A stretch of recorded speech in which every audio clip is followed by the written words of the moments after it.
Page 13. Yeah. Number 30. Oh, 30. Right down Down there where it says the random test should happen every 30 years. Right down.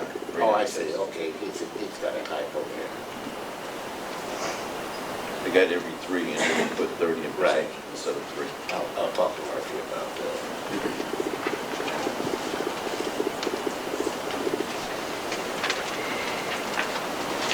That being said, we don't have a home-based daycare license in place, are we? Ordinance. Right, we do not. That I think. Nothing, Mayor? Tiffany, page 13 has the water bills in there under 28. Under 28? Yeah, 28 on page 13. Okay, thank you.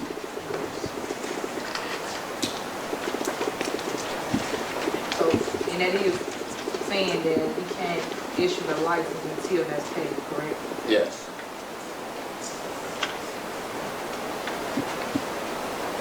Yeah, but it says they must be current, or they're not, they won't issue.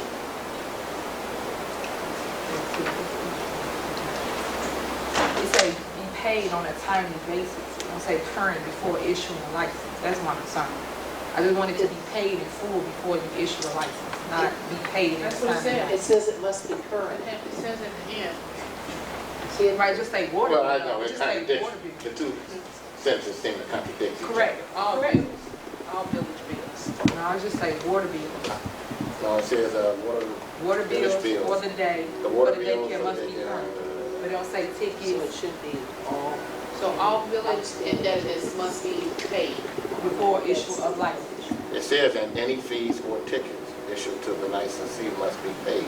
In a timely, But, on a yeah, timely basis. that timely basis maybe should come out. Yes, That's the attorney's jargon there. should be current. Must be paid. And stop with paid.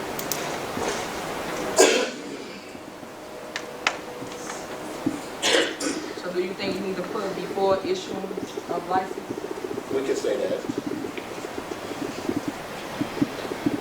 Basically, all village indebtedness, and all village indebtedness must be paid in full before any license is. I agree. Trustee Henry, Yes? can you hear me? Mm. All village indebtedness must be paid in full before any license is presented Issue. That's or fine. issued. That's fine. Do we need to put tickets? Do we need to be more specific, like tickets, water bill, like in That's restaurants? all indebtedness. I understand, I'm just saying, should we be more? Sometimes you, I understand, but that's everything. I mean, all indebtedness.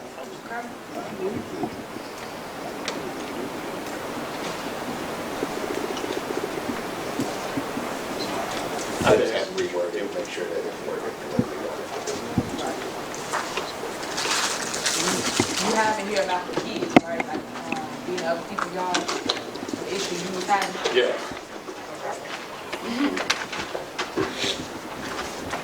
And allow music or honking the horn, is that in here?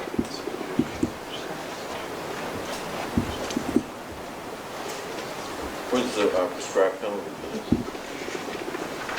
Well, I just think you take the license, I reviewed several ordinances and it was never spelled out what a penalty would be. Okay, but I'm just saying, for a first offense, you take the license. Can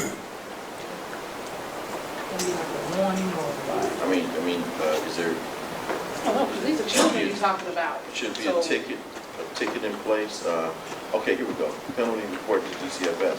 Any person who shall violate the provision of this chapter shall be guilty of an offense against the village punishable by a fine of not less than $50, no more than $750. All violations shall be corrected within 7 days of notification of said violation. Each day of violation continues past the 7-day correction period shall be deemed a separate offense in addition. So it is prescribed penalty in there. Yeah, and that came directly from DCFS. Okay. Right, but So we're gonna adopt DCFS's penalty? wait, if you had an inspection and DCFS found out, or if you did something and you were not in compliance, whether you did something to a child, they're gonna take your license. So us putting these other fees on them, they lost their money. Yeah, but these are for us to go our inspection, DCFS do 2 a year. And so we might go in and do an inspection ourselves, and we just follow the DCFS guidelines. We're not, and so where we might do something, it might not be the same as DCFS. Are you talking surprise inspections on people, or, I mean, you know, just pop up and Yes. do surprise inspections? Well, Are the inspections by DCFS, are they announced? One, they do one announced and one unannounced per year. It says here in page 14, 33-22-11, our requirements for inspection. In addition to the inspections required under section 322.5A of this chapter, the fire chief, the village code enforcement inspector, and the village health inspector, or their duly authorized agents shall conduct periodic, unannounced inspections of a daycare home for the purpose of determining compliance with the provision of this chapter. It shall be unlawful for any license to fail to allow access to the premises for such inspections or hinder the inspection in any manner. Okay, any other questions? Can we get a consensus on this? Yep. Okay, all right. That's it that's on the agenda. Next thing is the citizens' address. Step forward, three minutes for address. All right, Mr. Lee. Yeah, my name is Dan Lee. I live at 15249 Dante. I have a couple of questions before I actually say anything. Some of the documentation that you all are going over are some of the reports and so forth. Are any of these available for public viewing? Because we kind of in the dark sometimes with what you guys are talking about. What reports? Well, say for instance, like the list of the housing and so forth, of the $3,000 to $178,000 range of the list of the housing sales in the village. No, it's not currently. We don't have it online today. No, he didn't ask for it on the line. He asked for it would be available. Well, I is it think we can available share that with in any shape, form, or fashion for the citizens to look at just some of the things that you all look as far as the reports are concerned about, you know, the proposals and so forth, like you all are talking about the proposals for the engines, the proposals for the demolitions, things of that nature. Because things of, you know, things like that, you know, can come in handy when we're sitting here and not really sure what you guys are talking about. And then we can have some intelligent discussions away from you guys, like I'm sure you all have your intelligent discussions in the back room. You know what I'm saying? So you're talking about the packet? Yeah, something like that. Is something like that available to the rest of us? That's all I'm asking. Is there a way to get that? I'm just saying, copies maybe laid over here, because there wasn't much over here for us to take except for this one sheet. And we would like to know if there's a way for us to get some updates on some of these issues that we're talking about. Something on paper, something that we can refer to. Anybody? It would be for every proposal or every piece of documentation for us to give it to, it really be kind of costly for us to do that. Okay. You know, hopefully we can explain everything here. Not like today, right? Well, that's part of why we have citizens address. Yeah. If you want to ask a question, we can get a little bit more detail with you.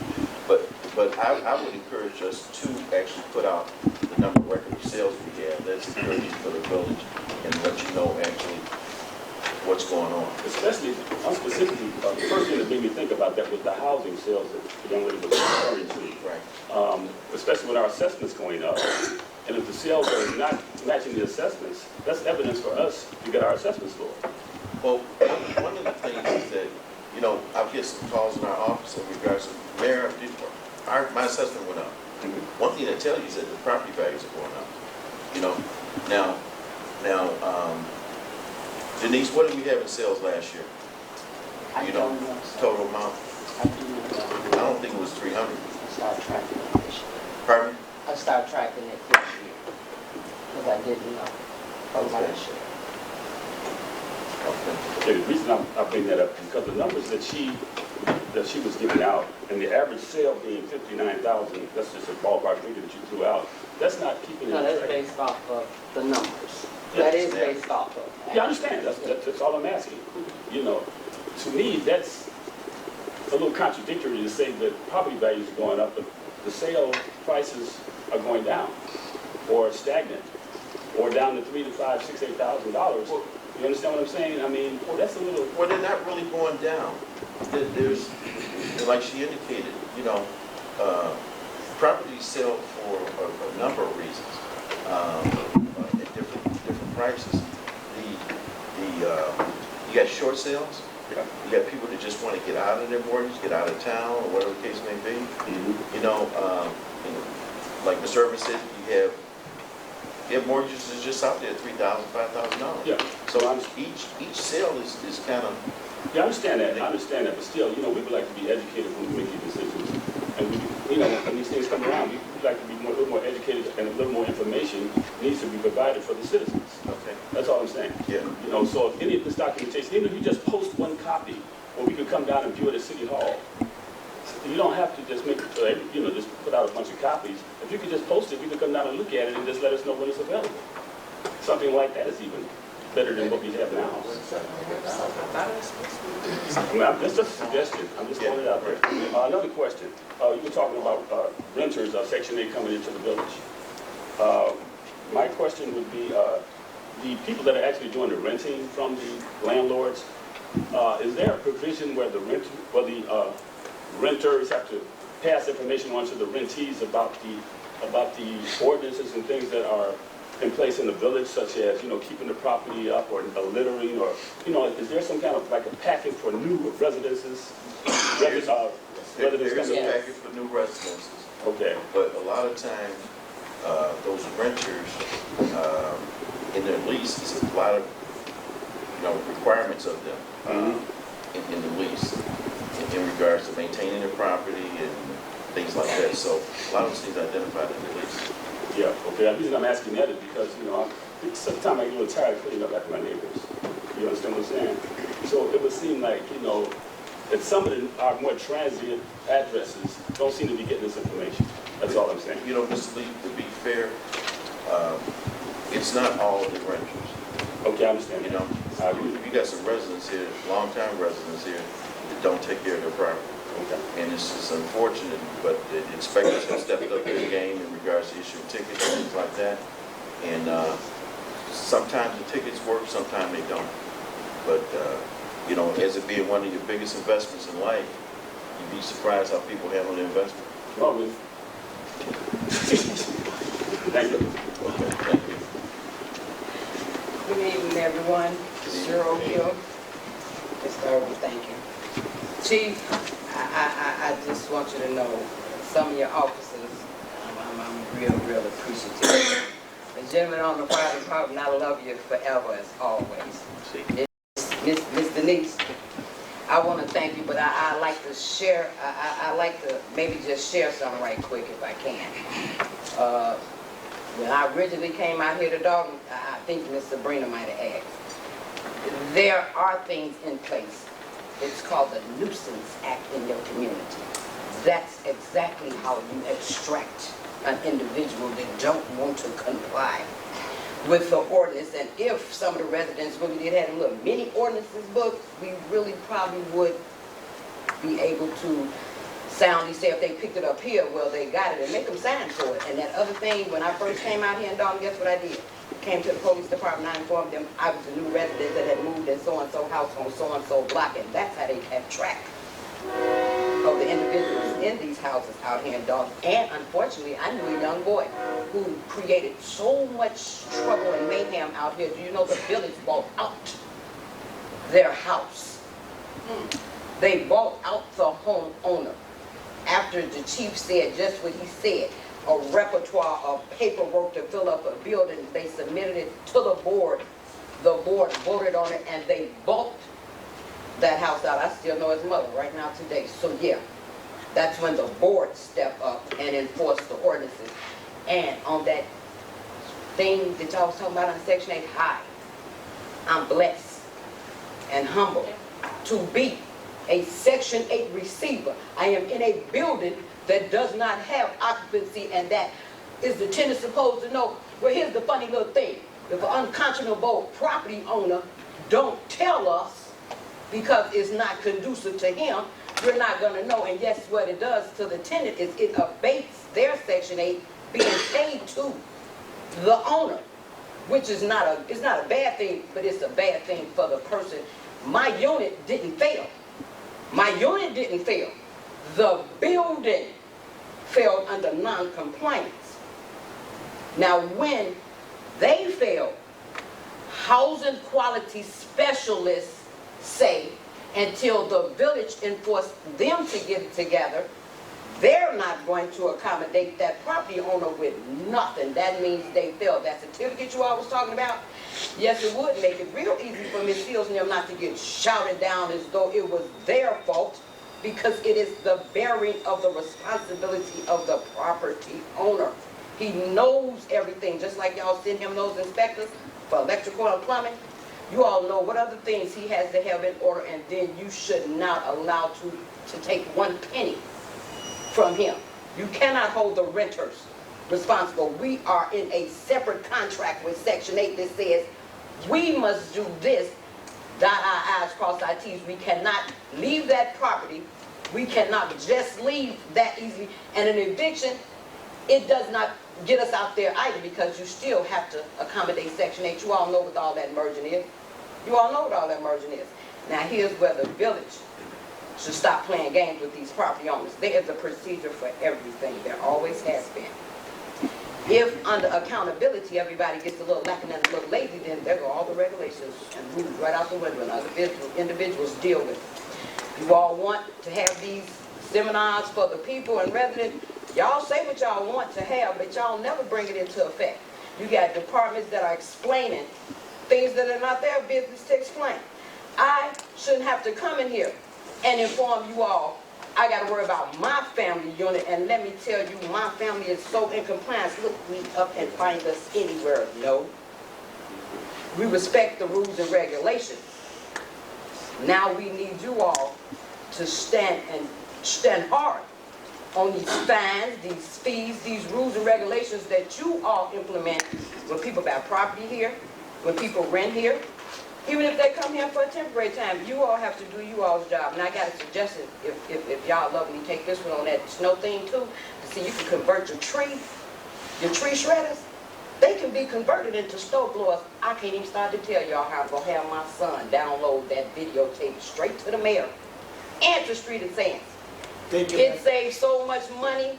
Yeah, I'm sorry. It saves so much money that it was ridiculous. But on housing, I need you all's help, because I plan on taking you all the way through Section 8, through their procedure about what I'm going through, because it's not fair and it's not right, and you all are fully aware that it's going on. Georgia Williams, I just have the question. They was talking about the Section 8. And I'm a person, I don't like to complain, but I did go to the course of the code enforcers. Now, I live next door to a Section 8 house. And quite a few people been in and out of that house. Right now, I don't know who stays in the house, because you see so many cars. And they only been in there about 3 months. But the only thing separating my house from the Section 8 house is just the sidewalk. My doors, my front door is on the south side of my house. My back door is on the north side of my house. And this house has they front doors on the south side. They got a back door on the north side. Then they got a basement door in the backyard. But my complaint is, they garbage can sits right in my front door. And I talked to the courts and folks about it. And I don't like to complain, but you know, they goes to the door and look like they just throw garbage out to the garbage can. And I'm always picking up plates, cups, and different things in my front yard. And I just want to know, is there any procedures for that? Because I haven't said anything. I did see one, I guess the new tenant, she didn't speak to me, so I didn't say anything to her. You spoke to code enforcement? Yeah, but they said they went and knocked on the door. I was going to the gym when they came by. They said they went by there by 8:30 that morning. They knocked on the door. So only thing they did, they took the garbage can off the sidewalk, that we share the same sidewalk, and it's right near her kitchen door, which is my front door. And I tried to keep my property up nicely, But it's just the idea, you got animals and stuff, eating the garbage can, and, you know, and stuff just, it's my front door, it's their back door, but they got a big backyard. So if someone just could have them put the garbage can in the backyard, and, you know, that would really help me. Well, you know, I'm not sure if we got an ordinance in regards to where you place the garbage can. We have a block club, and that's about the only house Yeah. in our block that Is it on garbage their can. property? They put it on their property? Huh? They put their can on their property? It was on the sidewalk, but now it's right there, you know, I'm saying, if I you know. see, it's only one sidewalk, we share the same sidewalk. The same sidewalk. Well, trustee Pearson thinks there's an ordinance, he could probably look into it for you. Yes, I would like for somebody to come by But a lot of because times. it's just sitting in my front door and it's just not nice from my front of my house. Yeah. A lot of times it's people being neighborly and being considerate of their neighbors, especially if it's on their property. I'm not sure if the ordinance covers If they could just put the garbage can in the backyard, you know, that would free me from all the odor and picking up plates, cups and stuff. Because I try to keep my property up. yeah, you haven't talked to them and asked them to? No, because they got the same landlord, they've been there for, well, I've been in my house 18 years, and he was there when I moved there. But he just keep the house in Section 8 since 2000. So, basically, it's all that on the landlord. The landlord needs to make sure that his renters are doing what they're supposed to do. If they're coming in, it doesn't matter if they Section 8 or not. If they're coming in and they're causing a nuisance to you, it's a nuisance, period, done. So Yeah, because we have a it lot of needs- problems. We start cutting the yard because wasn't nobody in the yard, it was just rolled up and I can next door to guarantee you, me. if we start, I'm sorry, Miss Georgia, I guarantee you, Mayor, if we start hitting, and I hate to say it this way, if we start putting those fines on the property owners, and not just a little slap on the wrist, if we start fining the property owners for what they are telling or not telling their tenants, I bet you, I guarantee you, they're gonna make sure that their tenants are doing what they're supposed to do. They're not being a nuisance to the neighborhood, their neighbors, or anyone else. Well, my main concern, if we just could, you know, get them to move the garbage can in the backyard. I don't like, you know, I don't like to complain about I it. feel you, But if but I still. can, we are neighbor, we try to, but they just moved there, and each time it's always something different. One person had a dog, and so if they may just not could, really know. Thank you. all Okay, right.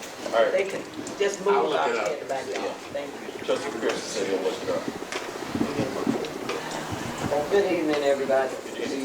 Since you want to talk about Section 8, I have two to the south of me, two in back of me on Grant Street, 14746 Grant. I would like to know who is the landlord. The grass is taller than I am.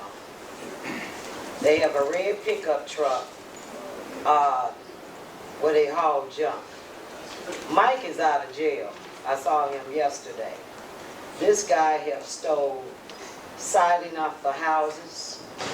I just seen it's another young guy that stay there also. I saw him hauling somebody's link fence down the alley. What is the address of this house, ma'am? 14746 Grant. Chief, I turned that in already. It's okay. I just want to have it for my own record. Thank you. And I have cameras in the back of my house. And I've caught this guy many of times before. I believe he was in jail, but he's out now. And the house next, 2 doors down from that, she walked off and left, Lisa. You know, she couldn't afford it or whatever her situation was. But it's now empty. And it also have siding on it. I hope the siding stay on there. The guy, I don't know how you could get in his garage, but everything is located in this garage where this guy have stole, you name it, is there. He have a red pickup truck with the back out, Okay, I got you. and they haul junk. This is what they do. And the grass is tall as us. Thank you. Thank you, ma'am. Okay. Thank you. That concludes the citizens' Good. I'd like to say that past week, coffee with the mayor was a success. We had Governor Quinn out, Congresswoman, our senators, our state reps, our commissioners. We had a huge turnout that day. It was a good day for us. And then this past Wednesday, we got the donation of the MB Bank building. We cut the ribbon on that. We probably won't be able to move in there for, I say, another 6 weeks or so. We have to get the IT stuff done and the phone lines in. So it was a good week for us this past week. Anything further? There's no executive session. Like to get a motion to adjourn. Motion to adjourn. Second. Okay. Been moved to second to adjourn. Go last man. Trustee Bendel? Aye. Would everyone remain seated, please? The meeting. It's my moment. Okay. Aye. Trustee Pearson? Aye. Trustee Smith? Aye. Trustee Hunt? Aye. Trustee Brown? Aye. Trustee Henry? Motion carries 6 ayes, no any adjourned. Yes.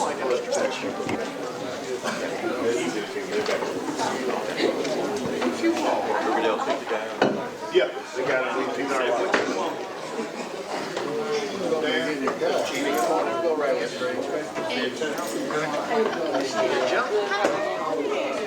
Meeting at 10.